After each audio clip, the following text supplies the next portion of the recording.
Hello and welcome back to Chronicles from a Caribbean Cubicle podcast. This is Francis Wade, and here's an article that I wrote based on a column published in the Jamaica Gleaner. This article is entitled Unreliable Inspiration. Engage others with category design like Fosbury. Imagine your executives are adopting a dangerous belief. People only perform when threatened by crisis. When the building is on fire, performance soars. When competitors attack, teams mobilize. When survival is at stake, magic happens. This point of view sounds plausible, but it should worry you. Yeah, crises can bring out extraordinary levels of commitment and sacrifice, but as a leader, you should be suspicious. Must your employees face an existential threat to deliver their best work? Or is this just cynicism masquerading as realism? Consider it an admission of leadership failure. Deep down, you don't want to manufacture drama to fire people up, and you don't want to hype fake urgency. This is our make or break moment, just to get people moving. Fortunately, there is a source of clean inspiration available to you. Perpetual Category Design. Case in point. Unlike the 1968 Mexico Olympics, the world accepted certain limits on high jump techniques. Jumpers went over the bar, face down, in variations of the straddle or scissors technique. Going head first or face up? Unthinkable. In fact, USA Olympic coach Peyton Jordan warned that such a technique would wipe out an entire generation of high jumpers because they will all have broken necks.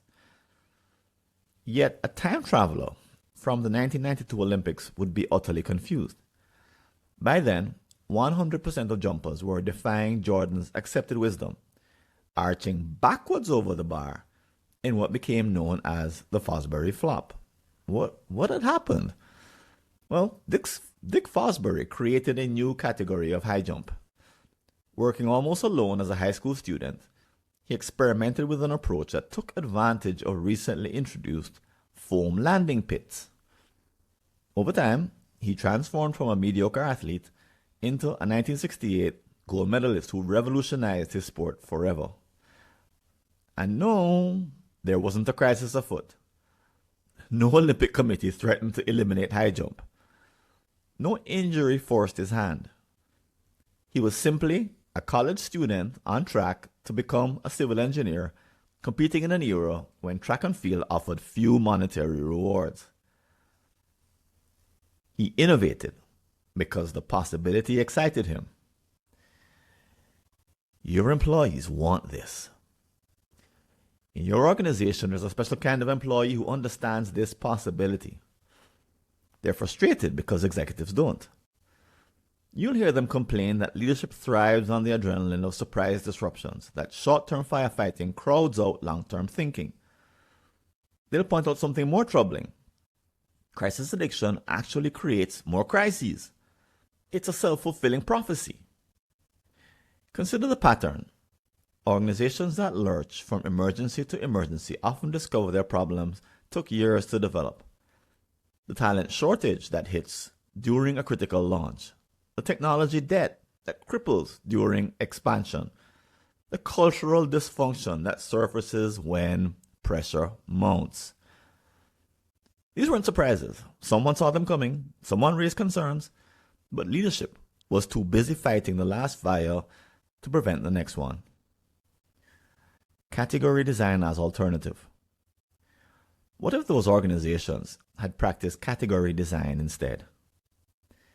Category design is a strategic planning method for achieving breakthroughs rather than incremental improvements. It involves creating and dominating brand new business categories rather than competing in existing ones crowded with rivals. By seeking to make a fundamentally different kind of impact, a new category unlocks fresh value. Some organizations are forced into new categories others define. Think of how Netflix forced Blockbuster to contend and reckon with streaming, or how Tesla push traditional automakers towards electric vehicles. These transitions are painful when someone else designs the new category. A tiny few don't wait for crisis or competitive pressure. Instead, they design new categories proactively, committing themselves to long-term transitions. With preemptive actions, they craft a new landscape, while others are still defending the old one. Perpetual category design. However, there's a tendency of companies to overfocus on single innovations, treating competitive advantage as if it were a one-time occurrence. The best companies think differently. They always have a 15 to 30 year vision and strategy in play, working behind the scenes where competitors can't see it. As soon as they accomplish a major milestone, they revise their plans and set new targets.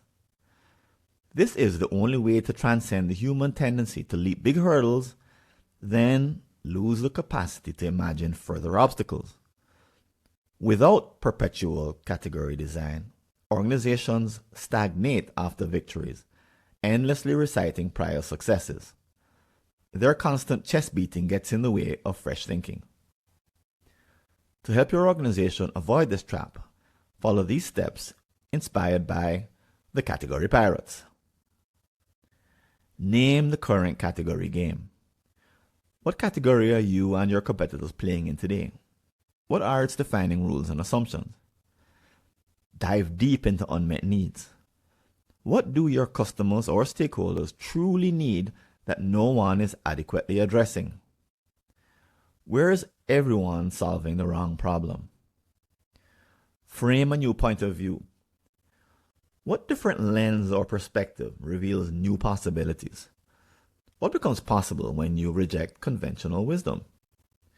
Name your new category. Give your different approach a memorable name that captures its distinctive value. Build a long-term vision and strategy. Map the 15 to 30 year journey from here to category leadership. Make it concrete enough to guide decisions. You may not replicate the high energy of crisis response. Few can sustain that. But you will have defined something more valuable, a sustainable, renewable source of motivation. When done well, it creates immediate action that feels as urgent as emergency response without the accompanying disaster. Crisis creates urgency by making the present unbearable. Category design creates urgency by making the future irresistible. Go deeper. LLM prompts for category design.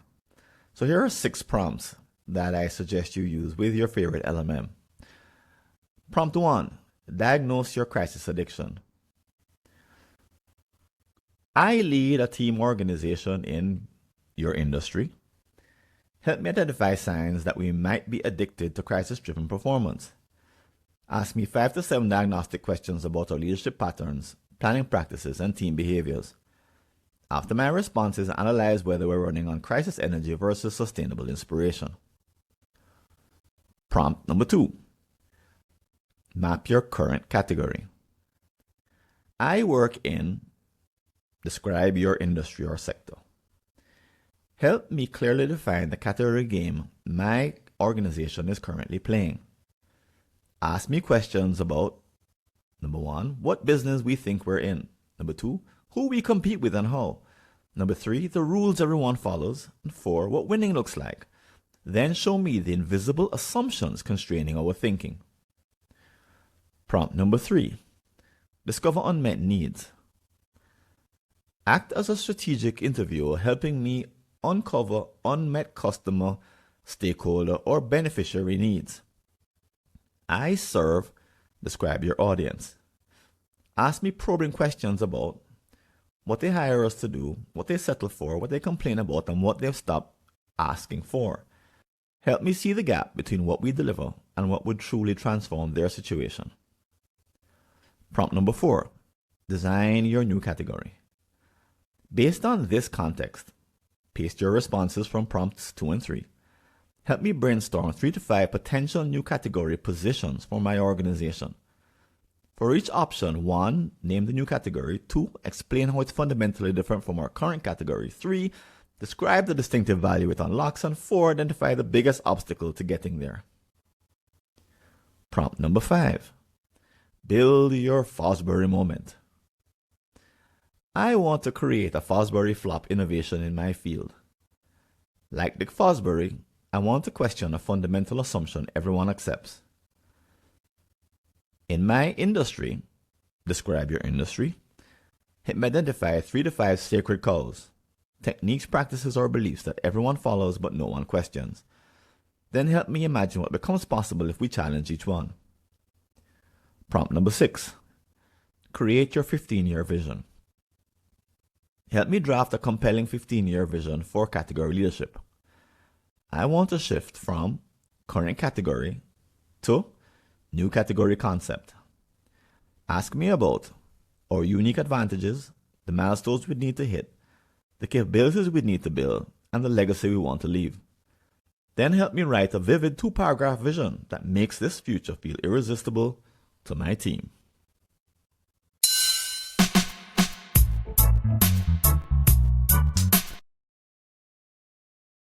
Thanks for listening.